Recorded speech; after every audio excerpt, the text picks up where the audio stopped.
Bonjour à tous. Aujourd'hui, je vais vous présenter une étude que j'ai réalisée durant ma thèse de sciences sur une étude épidémiologique de séroneutralisation avec les virus de la vaccine et du Copox virus. Donc, je précise que j'ai soutenu ma thèse en 2021, donc tout ce que je vais vous raconter ici a été fait avant la pandémie de monkeypox. Donc, rapidement pour les plus jeunes d'entre nous, il est un poxvirus dont vous avez déjà tous entendu parler au moins une fois, qui est la variole. Donc la variole a été un véritable fléau de l'humanité. C'est un virus qui a un taux de létalité d'environ 30%, ce qui fait que son introduction dans des populations naïves s'est toujours soldée par des diminutions drastiques de population. Au XXe siècle, la variole, c'est encore 300 millions de cas dans le monde qui se focalisent principalement sur les pays du tiers-monde. Pour la petite anecdote, la dernière personne décédée de la variole est une Anglaise qui s'est infectée dans un laboratoire. Et la variole est à ce jour le seul pathogène humain totalement éradiqué. Donc l'éradication a été déclarée le 8 mai 1980 par l'OMS. Cette éradication a eu lieu grâce à une avancée majeure en médecine, le procédé de vaccination, le principe la découverte de ce procédé. Donc on commence en 1770 à Gloucester, en Angleterre, où les paysans locaux avaient remarqué que certaines de leurs vaches étaient infectées. Au niveau des pieds, elles développaient des espèces de pustules qui ressemblaient à la variole. Et lorsque les personnes treyillaient ces vaches, elles se retrouvaient elles-mêmes avec quelques pustules au niveau des mains, qui étaient sans gravité, et se retrouvaient après immunisées contre la variole. Enfin, en tout cas, elles ne s'infectaient pas par la variole. Donc, quelques années plus tard, le médecin Edward Jenner, qu'on retiendra comme l'inventeur de la vaccination, va mener avec la rigueur scientifique les travaux nécessaires. Il va inoculer du pus de ces pustules de vache par scarification à une série de 40 enfants, qu'il va ensuite soumettre à variolisation, c'est-à-dire leur inoculer la vraie variole, et aucun de ces enfants ne développera la variole. Donc c'est la découverte du principe de vaccination. Vaccination vient du terme vacca, en latin, la vache. Donc la découverte de la protection de l'immunité croisée entre deux virus proches. À partir de Jenner, il faudra à peu près un siècle pour que le procédé se généralise. Donc au début, il y avait des problèmes logistiques parce qu'on était obligé de se balader avec une vache infectée pour vacciner les populations. Et ce qui mettra un gros coup de frein à la variole, c'est la découverte du transport de ce virus à distance de l'animal infecté. Donc par deux moyens, soit en glycérine, soit par cryodessiccation au tout début du XXe siècle. Et pour vous donner une idée, en 1870, lors de la guerre contre la Prusse, on comptait 175 000 cas de variole rien que dans l'armée française. Et 40 ans plus tard, à la Première Guerre mondiale, on a compté un seul cas militaire dans toute l'Europe. Donc ça vous montre bien que c'est cette découverte du transport du virus à distance de la vache et cette stratégie de vaccination de masse qui a fait diminuer la variole drastiquement, en tout cas dans les pays de l'hémisphère nord, parce que dans les pays en voie de développement, cette stratégie de vaccination de masse ne fonctionnait pas très bien, il restait encore des foyers, et donc à partir de 1960, l'OMS change de stratégie et opte pour une stratégie d'endiguement, c'est-à-dire déclarer les cas, repérer les cas et aller vacciner le cas index et tout autour. Et donc c'est comme ça que les derniers foyers de variole ont été éradiqués. Donc la vaccination, pour en parler un petit peu plus, quand on parle de vaccins de première génération ou des vaccins dits génériens, du nom d'Edward Jenner, c'est en fait le virus de la vaccine qu'on utilise. Donc le virus de la vaccine est un vrai virus, vivant, mais ce n'est pas un virus naturel. C'est un virus qui découle d'ancêtres comme les poxvirus qui infectaient la vache, probablement aussi un peu le cheval. À vrai dire, actuellement encore, on ne connaît pas vraiment totalement l'origine de la vaccine. Il y a probablement eu des mélanges aussi avec la vraie variole. En tout cas, c'est un virus qui est vivant. De ce fait, la vaccination est efficace mais dangereuse. Lorsque tout se passe bien, vous avez une petite papule comme ça qui grossit, s'encroute et finit par vous laisser une petite marque. Mais vous pouvez avoir des effets indésirables dangereux comme la vaccine généralisée, les inoculations accidentelles, l'eczéma vaccinatum, le vaccinia necrosum qui était rare mais mortel dans 100% des cas, et les encéphalites post-vaccinales. Du fait de la dangerosité de ce vaccin, il y a eu des développements de vaccins de deuxième puis de troisième génération qui ont été faits après les années 80, donc ce sont des souches de vaccins ultra atténuées. Donc ce sont des virus qui n'avaient jamais été testés en conditions réelles, entre guillemets, vu que la variole avait déjà été éradiquée à l'époque. L'efficacité avait été testée sur des études immunitaires qui semblaient être similaires. En tout cas, le but principal était de ne plus avoir d'effets indésirables. Et ça, par contre, ça marchait bien. Ce sont des vaccins qui ont quasiment aucun effet indésirable. Donc, jusqu'à cet été, avec l'épidémie de monkeypox, donc durant cette pandémie, ce sont ces vaccins qui ont été utilisés sur les personnes à risque. Et donc, on est en train d'analyser l'efficacité de cette vaccination.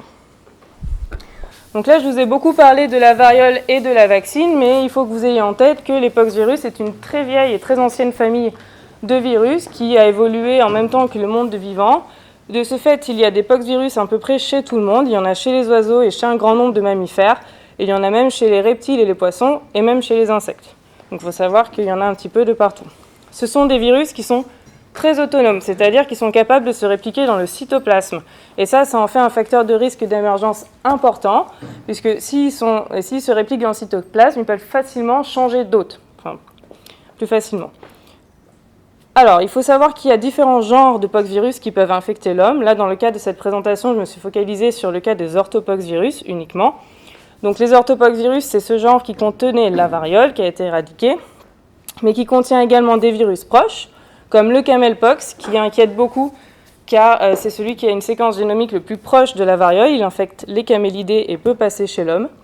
Le copoxvirus, qui est l'ancêtre de la vaccine, qui peut infecter le bétail, les rongeurs et également l'homme. Son cousin asiatique, le buffalopox. Lorsque j'ai commencé ma thèse, le buffalopox était encore cantonné en Inde et au Pakistan. Et là, vous voyez que sur cette carte de 2020, il est en train de diffuser au niveau mondial. Donc pareil, il peut infecter l'homme. Et donc bien sûr le monkeypox, qui jusqu'à cet été était encore endémique dans certains pays d'Afrique. Et l'actualité nous a montré qu'il y avait donc un véritable risque d'émergence pour ce virus. Donc les études de séroneutralisation que j'ai réalisées, les hypothèses de départ, c'est qu'on devait avoir une immunité croisée entre les deux orthopoxvirus, la vaccine et le copox, qu'on a testé. Donc ça avait un peu déjà été montré dans la littérature, mais pas trop avec le copox.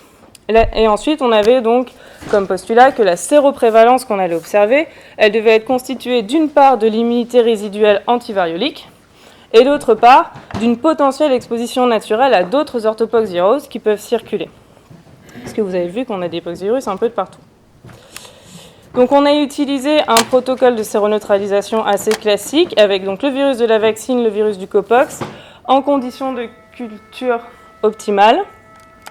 On a testé 4 populations de donneurs de sang, Bolivie, Laos, Mali et France. On avait un peu plus de 4800 sérums, sachant que la cohorte française avait fourni des questionnaires détaillés sur leurs conditions de vie, leur mode de vie. Donc cela a généré énormément de données. Je me suis fait aider d'un statisticien pour l'analyse. Donc les résultats de cette étude sont publiés ce mois-ci dans EID. La première chose qu'on peut voir, c'est qu'on a globalement une séroprévalence qui est pour tous les pays très basse, voire quasiment inexistante pour la Bolivie et le Laos, qui sont des pays qui faisaient partie plutôt des stratégies d'endiguement. Donc il n'y a pas eu beaucoup de vaccination de masse dans ces pays. Et pour le Mali et la France, on peut voir qu'on a des résultats qui semblent corrélés à l'âge, c'est-à-dire à la décennie de naissance. Vous avez ici d'abord les données au Mali, où vous voyez qu'on a une diminution de taux de séroprévalence en fonction de l'année de la décennie de naissance. Vous pouvez noter tout de suite ici qu'au Mali, pour des personnes qui sont nées après 1980, donc après l'arrêt de la vaccination, on a un taux de séroprévalence qui est d'environ 10%. En France, vous voyez ici le taux de séroprévalence qui diminue également progressivement, mais qui est très bas, qui part de 13% pour les personnes nées avant 1940. Et vous voyez par contre qu'on s'effondre dans les années 70 et que plus personne ne séroneutralise après 1980.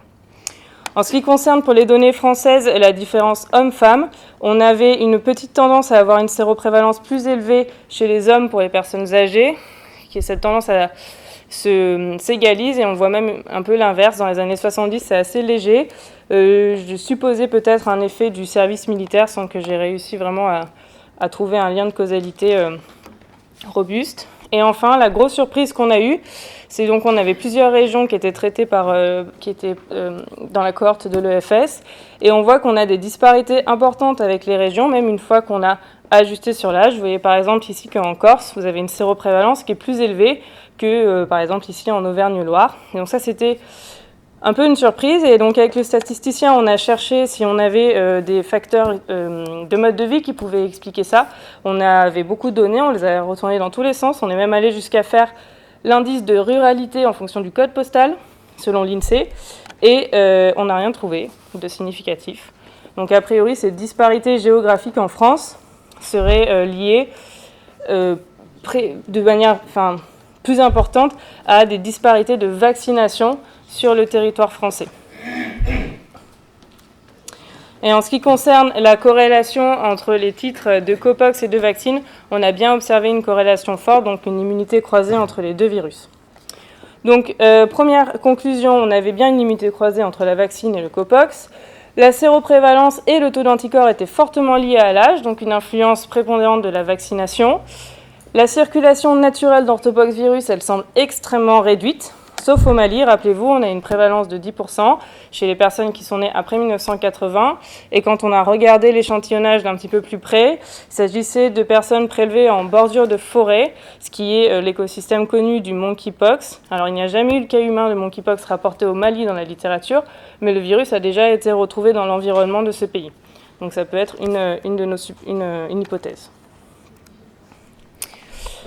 Ensuite, ce qui était vraiment une grosse surprise, c'est que le taux de séroprévalence en France est extrêmement bas, même chez les personnes qui devaient normalement être vaccinées, qui sont nées donc après 1980, car je vous rappelle que la vaccination a été obligatoire en France de 1902 à 1980 et 84 pour les rappels, alors que la littérature nous dit qu'on a une longévité record de ces anticorps qui sont générés par la vaccine, qui je vous rappelle est un virus vivant.